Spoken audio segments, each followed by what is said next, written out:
मोहम्मद मुस्तफ़ा मदनीअ जो जेको उम्मती आहे। मोहम्मद मुस्तफ़ा मदनीअ जो जेको उम्मती आहे। त जन्नत में उनय मिठड़े मुवाहिद जी पती आहे। मोहम्मद मुस्तफ़ा मदनीअ जो जेको उम्मती आहे।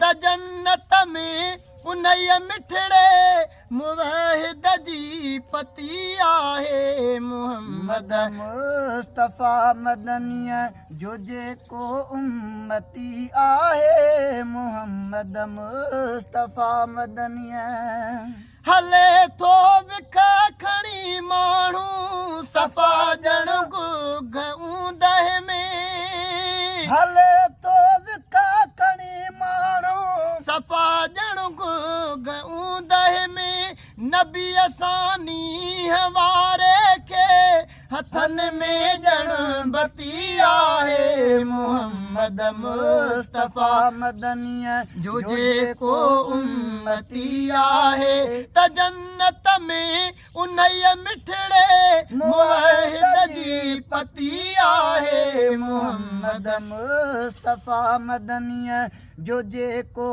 उम्मती आहे। मोहम्मद मुस्तफ़ा मदनीअ सजण जी सार में सिक में सदाई छांव घाटिया। सजण जे सार में सिक में सदाई छांव घाटिया। मगर इनकार तेरा दे मगर इनकार तेरा दे हमेशा धरती आहे। मोहम्मद मुस्तफ़ा मदनीअ जो जेको उम्मती आहे। त जन्नत में उनय मिठड़े मुवाहिद जी पती आहे। मोहम्मद मुस्तफ़ा मदनीअ जो जेको उम्मती आहे। मोहम्मद मुस्तफ़ा मदनीअ संदस हर सोच खे मफलूज चइबो जो मुखालिफ़ आ। संदस हर सोच खे मफलूज चइबो जो मुखालिफ़ आ। ऐं उन जी सम्झ रोशन हुजे ऐं उन जी सम्झ रोशन हुजे भले जी भरवती आहे। ऐं उन जी सम्झ रोशन हुजे भले जी भरवती आहे। त जन्नत में उनय मिठड़े मुवाहिद जी बती आहे। मोहम्मद मुस्तफ़ा मदनी मोहम्मद मुस्तफ़ा मदनीअ जो जेको उम्मती आहे। मोहम्मद मुस्तफ़ा मदनीअ हिदायत ते हलियो जेको त उन जा बाग बेहतर थिया।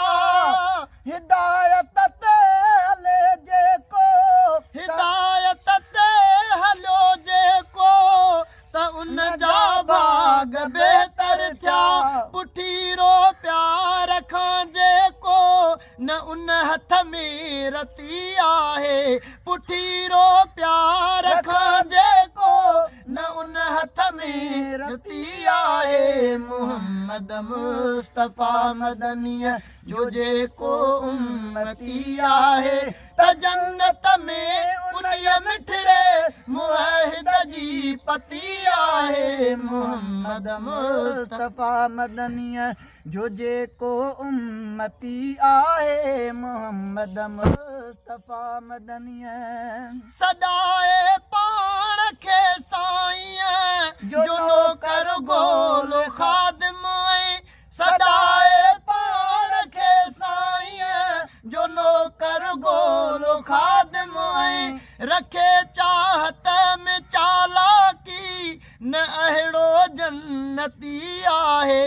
रखे चाहत में चालाकी न अहिड़ो जन्नती आहे। मोहम्मद मुस्तफ़ा मदनी है जो जेको उम्मती आहे त जन्नत में उन मिठड़े मुवाहिद जी पति आहे मोहम्मद मुस्तफ़ा मदनी है जो जेको उम्मती आहे मोहम्मद मुस्तफ़ा मदनी है लिखे थो शायरी अल्फाज चूंडे थो अकीदत जा लिखे थो शायरी अल्फाज चूंडे थो अकीदत जा रफ़ीक अहमद सां लफ़्ज़नि जी अजब महफ़िल मती आहे रफ़ीक अहमद सां लफ़्ज़नि जी अजब महफ़िल मती आहे मोहम्मद